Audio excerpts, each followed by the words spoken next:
I see you stand up. You want Mama. Okay. Okay, I'm Ramona, everybody. My son is Malik. Right here. Oh, Right here. there he is. That's Malik White. He he was murdered at 16 years of age. Malik was about 6'8", and he's a genius, literary genius. He was the only boy I had. I had two girls, and he was spoiled, but he was a good kid. He really was a good kid. His thing was about athletic and sports, so he played for a school here called Vashon High School. At the time, there was a coach here called Floyd Irons. When they seen Malik, it was on and popping. They trained him. Coach Irons at the time was a very powerful black man for a high school coach in this region. This happened in 2001 and 2. He actually got his first basketball ring, championship ring at 15. But people associated Malik because of the school and his athletic abilities and stuff. But I'm his mama. I carried her. Now I'm from. She said stand. So let me stand because y'all haven't seen me stand. Now my daddy was 6'5". My mother was 5'6". We did the research. My father did the research before he passed. My great grandfather was Ethiopian. And those genes came all the way back. And I had a grandmother that was an Indian that was 6'3". And I was able to have him. He was 11 pounds and 12 and a half ounces. They have no more after, but that was my baby. I want to talk about it because I support Uhuru. I support a lot of things that we're saying here because it's fact and it's true. But let's talk about us. How we have so much jealousy with one another. The crab in the bucket scenario. The person that killed my son was 25 years old. He had been raping, molesting, and abducting young women. And the parents were church people, Church God in Christ, big time, millionaires. They called it old black money when we lived in Jennings. Malik was a very popular child. He had the little groupie girlfriends.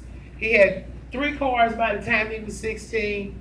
He had been traveling all over the country. And that year that when he was murdered, he played with LeBron James. When he came home, I said, who's LeBron James? Isn't that a joke?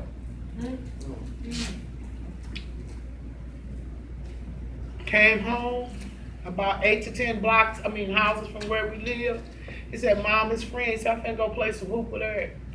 Last time I seen my boy, he's a St. Louis boy, he had that red Cardinal baseball cap, and he was walking down. If you ever have seen the movie Juice with Tupac in it, that's exactly what happened with Malik. The younger brother of the person that killed him had been robbed. And there was another fella in the neighborhood called Too Tall with the same MO as Malik. They robbed this young man, stripped him naked, and he ran home. Because of gossip and slander, what we do to one another, the stories became believable. Malik wasn't even in St. Louis. I saw my son August 21st walking down the street with one of the guys that set him up. And he had long arm. That's the last time I seen my baby. At 7:20, I was driving, I pulled over. I had a pain because every mother understands this. I ignored it because my father was sick. When I came back, the yellow tape was all the way back. I was married at the time. My husband came and got me. What is the word? Denial? I couldn't believe somebody would slaughter my baby in a driveway playing basketball in broad daylight with a street full of people because they said he robbed somebody. And he just had got into St. Louis that day. But they hated him. They was jealous of him. He had all the girls liked him. He was supposed to be the best well-kept. See, everybody knew it. St. Louis was, they take their local sports here very seriously. My son could have been up there with LeBron James. And anybody follow this story is 14 years old. August 21st is 14 years old. October 7th, he will be 31 years old. He has a daughter that has never seen him, and the family God is so good to bless the girl who he impregnated. She looks just like her daddy. He's never held her. But we keep her close because that's all I have. Because of gun violence, these guns are out in the streets. What do you do with these, bourgeois Negroes with money that spoil their children? And that dude was bringing those girls to those houses while he was molesting them and raping them and doing all these things. And the parents knew. And to this day, those parents have not made any type of apology. And yes, ma'am, I went through all of that, going through the police department out in Genesee. They didn't care, just another dead nigga as far as they was concerned. But through the will of God, I gave him hell. At the time, a young lady here was called April Simpson. She did the news here. And her and I have become very good friends.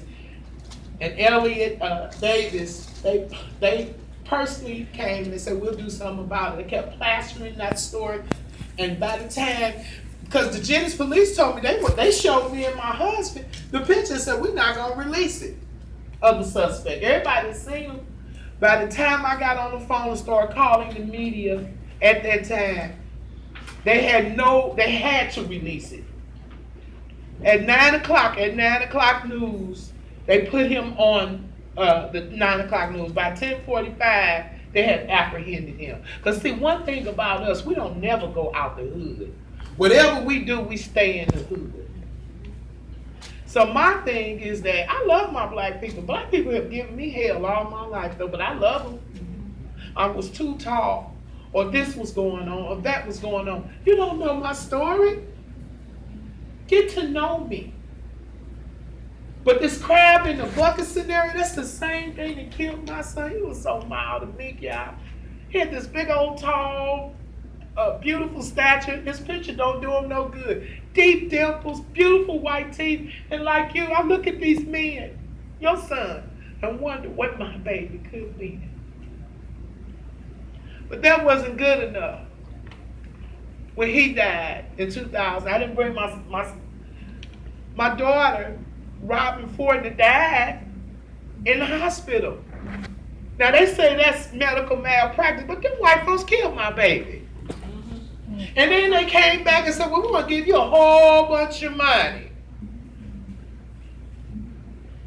At the time, there was a black judge here named Judge Mike Calvert, who's passed. And we went into the mediation about it. He said, sister, he looked over them glasses. He said, take that money because your baby had 3 daughters. I said, I don't want shit from these motherfuckers. Excuse my French. Excuse me, night. He can't. So, white corporate America has murdered my daughter. Beautiful girl. Chocolate brown, beautiful sister. Hazel eyes, sounded. They said when she sing with Manju and Fantasia, I had a group of gospel group. I had one more daughter left. She won't even come to St. Louis. So for real, I don't even hear from her. So you looking at the poster child right here. You don't know my story. People look at me and say, oh, look at her. You don't know the hell I've been through. With you black men, with blacks killing my son, with white folks killing my daughter, and I can still talk. How about that? And sister, I have prayed for you. I didn't know who you were, but I heard about you. And thank God, my aunt had a play. She was dragged by a streetcar back in the day. And I thank God that the way you spoke was elegant. Tony Taylor, I can't say enough about you. Hoorah. You just a little dynamite. I don't even know where you come from. But I know you're going to get the job done. And I thank you all for allowing me to speak and putting me on the platform. But I'm sick right now because my baby was 31 years old. And I got to be strong because of that right there. And his daughter. But these black folks, we got to stop putting each other down, talking crazy to one another, thinking you know stuff, you don't know nothing. Why, you know what I'm saying? But gossip and slander, the crab in the bucket scenario. Stop it. And that's what I had to say. I don't, because the Nation of Islam came to me, but when your baby got killed, you don't care about what the white man and all that. All you know is somebody killed your child, whether it be black, green, purple, that's what you looking at the time. But I just want to say that I would support Uhuru. I'm interested definitely in the trip in Washington. I think that I'm a child from the 60s, and I am so impressed with this organization. And I pray to God that St. Louis wake up and we gather more people because it is most necessary. And yes, ma'am, there is a freaking war out there. They hate us. I had a friend, 35 years, white girl, and when Alton Sterling got killed and Philando Castile, her whiteness came out. Do you hear me? So I support you all. Please keep it. I mean, whatever you want me to do, I will do it. And Uhuru. Okay.